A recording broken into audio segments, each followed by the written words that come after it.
भारतीय जीवन बीमा निगम प्रबंधन की गलत नीतियों के विरोध में अभिकर्ताओं द्वारा काला विश्राम दिवस मनाया गया। हमारा चैनल अच्छा लगा तो सब्सक्राइब शेयर जरूर करें। प्रबंधन की गलत नीतियों के विरोध में आज life insurance agents federation of India ने पूरे भारतवर्ष में एक साथ एक ही दिन एक ही समय पर अपना विरोध प्रदर्शन पुरजोर रूप किया। महत्वपूर्ण बातें ये हैं कि आप ही बताएं, सभी की बढ़ोतरी होती है लेकिन एलआईसी अभिकर्ता का कमीशन क्यों घटाया जाता है? पॉलिसी धारकों के ऊपर प्रीमियम बढ़ाना, जीएसटी लगाना, यह सरकार की कौन सी नीति है? जबकि कर्मचारियों का वेतन 2 गुना से 3 गुना हो गया, लेकिन एजेंट का कमीशन बढ़ा नहीं सिर्फ घटाया जाता है। और इस स्थिति में बीमा धारकों का बोनस रेट एलआईसी द्वारा क्यों बढ़ाया नहीं जाता बल्कि घटाया जाता है? और यह नहीं, ऊपर से जीएसटी लगाकर पॉलिसी धारकों से लूट मचाया जाता है। इन सब के विरोध में एलआईसी एजेंट ने आज पूरे देश में कल विश्राम दिवस के रूप में विरोध किया। प्रबंध तंत्र ने ग्राहक के साथ भी धोखा किया है। ग्राहकों के प्रीमियम में 1 अक्टूबर 2024 से सीधे बढ़ोतरी कर देना, भारत के 15 लाख अभिकर्ताओं के साथ उनसे जुड़े करोड़ों परिवारों के साथ धोखा स्वरूप उनका कमीशन कम कर देना, क्लोबैक एजेंटों के ऊपर जबरदस्ती थोपना, ग्राहकों के लोन लेने के बाद ब्याज पर जीएसटी लगाना, ग्राहकों की पॉलिसी की प्रीमियम लेट होने पर लेट फीस पर जीएसटी लेना, एलआईसी द्वारा बीमा पॉलिसी पर जीएसटी लेना। इस तरह के बहुत सारी मांगों को लेकर भारतीय जीवन बीमा निगम के अभिकर्ताओं ने विश्राम दिवस के रूप में सभी ब्रांचों के मेन गेट पर खड़े होकर अपनी बात को रखा और पुरजोर नारे के साथ विरोध प्रदर्शन किया। भारत सरकार से भी हमारे लोग मिल रहे हैं। यदि सरकार द्वारा, आईआरडीए द्वारा, एलआईसी प्रबंधन द्वारा हमारे मांगों को नहीं माना गया तो फेडरेशन मुंबई केंद्रीय कार्यालय पर जबरदस्त प्रदर्शन करेगा। भारतीय जीवन बीमा निगम के अभिकर्ताओं ने life insurance agent federation of India के जुझारू साथियों ने कर्मठ अभिकर्ताओं ने फेडरेशन का साथ दिया। प्रबंधन की विनाशकारी नीतियों का डटकर विरोध किया है। इससे बीमा धारकों एवं अभिकर्ताओं की जीत सुनिश्चित होगी।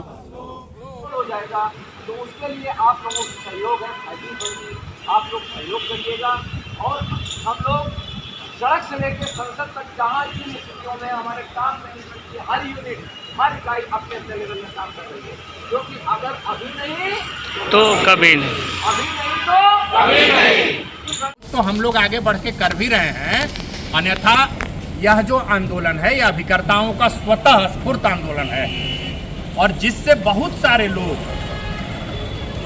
को यह बुझा ही नहीं रहा है कि क्या करें। और एक बात मैं कहता हूं कि डरा हुआ सेनापति या डरा हुआ नेता निश्चित तौर पे हार का सामना करता है और आज तक हम लोग हारते आए हैं। जो कुछ मिल गया भीख में मिल गया, अन्यथा जो हमारा हक है वह नहीं मिला।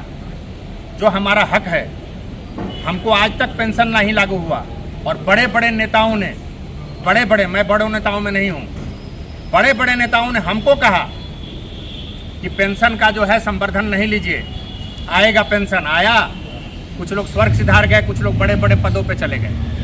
और ये किसी पे कटाक्ष नहीं है, इस बार का आंदोलन अलग तरह का आंदोलन है। फिर बाद में अभिकर्ताओं के बीच जाइएगा और कहिएगा तो अभिकर्ता सुनेगा नहीं, अभियो नहीं सुन रहा है, बहुत जगहों पे नहीं सुन रहा है। और जो प्रपोजल डाल रहे हैं उसके लिए आपको झगड़ा नहीं करना है, खाली उसको देखना है।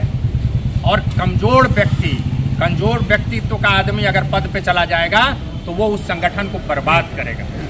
मनोबल एकदम ऊंचा होना चाहिए।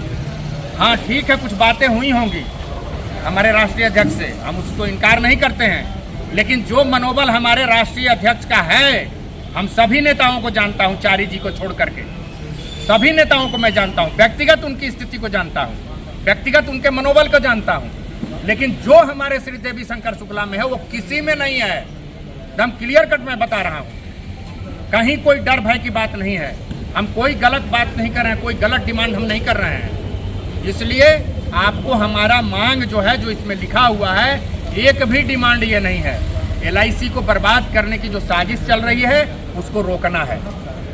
हमारा हक मिलना बाद की बात है, पहले एलआईसी को रोकना है। चूंकि अभिकर्ता विहीन एलआईसी करना चाहते हैं ये लोग। जब क्लाउबैक क्लाउज आया, चेयरमैन साहब कह रहे हैं कि क्लाउबैक क्लाउज नहीं आया है, क्यों नहीं आप तुरंत में इसका कार्रवाई करते हैं कि क्लाउबैक क्लाउज नहीं आया है? आप लोग को जो डिमांड है वो मान लिए हैं, आप लोग जो लोग आंदोलन में है वो लोग आप वापस आइए और आकर के जो मोटिवेशन, जो हताशा और निराशा है उसमें आगे बढ़ के आप लोग सारे लोग क्यों नहीं आगे आ रहे हैं? सारे लोगों को आगे आना चाहिए। तो ये जो ऊहापोह की स्थिति है और हताशा और निराशा की स्थिति है अभिकर्ताओं में, उसके लिए जिम्मेदार कौन है? जो उच्च बैठे हुए ऊपर में प्रबंधन के लोग हैं, वो लोग जिम्मेदार हैं। आपको आगे बढ़ करके आकर के और आपको बताना चाहिए कि क्या करना है। हमारी जो मांगे हैं इसमें आपको बताना चाहिए कौन सा गलत डिमांड है। टीएनएम पे जिसपे सीएलआईए को टीएनएम के आधार पे आप देते हैं, उसी इंसेंटिव पे आप विकास पदाधिकारियों को सारी सुविधाएं देती हैं, और उसी टीएनएम के आधार पे आप सीएलआईए को ग्रेच्युटी क्यों नहीं देंगे? उसको ग्रेच्युटी में क्यों नहीं जोड़ेंगे? सीए फर्स्ट ईयर कमीशन जो हमारा है उसको आप ग्रेच्युटी में क्यों नहीं गणना में लाएंगे? आपको लाना पड़ेगा और इसके लिए आपको लड़ना पड़ेगा। आप लोग देखिए जिस प्रकार से अभिकर्ता का जो वर्ग है वो जिस प्रकार से थोड़ा 2-4 रुपये 5 रुपये के फेरा में पड़ा रहता है, उसको नहीं छोड़िएगा तो भविष्य अंधकार में है। क्लियर कट बता रहे हैं। हमारा एक भी मांग इसमें ऐसा नहीं है जो गलत है। हमारा मुख्य एजेंडा है एलआईसी का विकास, और जो संगठन है जो भी लोग कर रहे हैं ताला मार के बैठ जाते हैं गेट पर और सारे लोग एकजुट हो जाते हैं। आपका अगर मेरा 5 संगठन होगा, 7 संगठन होगा, 20-20 संगठन है, सब आपस में लड़ते रहते हैं, लेकिन जिस दिन ताला मारना होता है ताला मार के बैठ जाते हैं। हम तो ताला नहीं मार रहे हैं। हमारे राष्ट्रीय अध्यक्ष ने संवैधानिक प्रावधानों को देते हुए उन्होंने कहा कि इस ग्राउंड पे हम आंदोलन कर सकते हैं। आपने जो पत्र दिया है, कितना पत्र दिए हैं जब ताला मार के, कितने लोगों को आपने पत्र दिया है? और उन्होंने लिखा है चेयरपर्सन को, उन्होंने लिखा है ये बात कि 1 पात 2 भात नहीं चलेगा, उसको अलग भात हमको अलग भात, 1 पात रहेगा तो 1 भात चलेगा। तो आपको ये करना पड़ेगा। जब उनका 50,000 था कर्मचारियों का, हमारा भी ग्रेच्युटी 50,000, उनका 1 लाख हुआ, हमारा भी 1 लाख हुआ, आज उनका 20 लाख हुआ और आज हमको 5 लाख भी नहीं मिलेगा। 5 लाख भी नहीं मिलेगा, और 5 लाख भी मिलेगा किनको? जो आज इस ग्रुप में नहीं है, इस समूह में कोई नहीं है। सीएलआईए का काम कर रहा है और उसका 1 लाइफ 2 लाइफ घटा, उसका कलम मेंबरशिप गायब। जितना एजेंट बनाया है सब दूसरे का हो जाएगा, उसका कुछ नहीं होगा। और हम कॉलर आइट के चल रहे हैं, हम सीएलआईए हैं। कल के डेट में कलम मेंबरशिप चला जाएगा। एक चले गए सिंदरी में, और एक आदमी का जेडएम से डीएम 1 लाइफ मात्र घटा है, 1 लाइफ घटा है और आप आ गए। साहब 15 साल से वो आदमी सीएलआई का कार्य कर रहा है और 1 लाइफ घट गया, तो क्या अनुपातिक रूप से 1 लाइफ जो घटा, तो एक लाइफ जितना में घटा, जितना अनुपात आता है उतना परसेंटेज काट के उसको जेडएम कलम में रखिए। कल अगले साल कहिए कि 5 को बढ़ा के करो, कर देगा।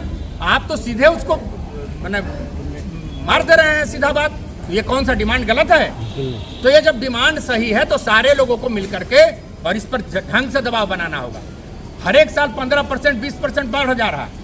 एलआईसी अभी 35% अप्रोक्स जो है गवर्नमेंट ऑफ इंडिया को पैसा दी एक्स्ट्रा पिछले साल से, तो वो 35% एलआईसी ने बढ़ा करके दिया गवर्नमेंट ऑफ इंडिया को, जो कि 5% मात्र है। जो लाभांश आपका है उसका 5% है, तो वो जो 95% जो है जो लाभांश है उसमें भी तो 35% बढ़ा होगा।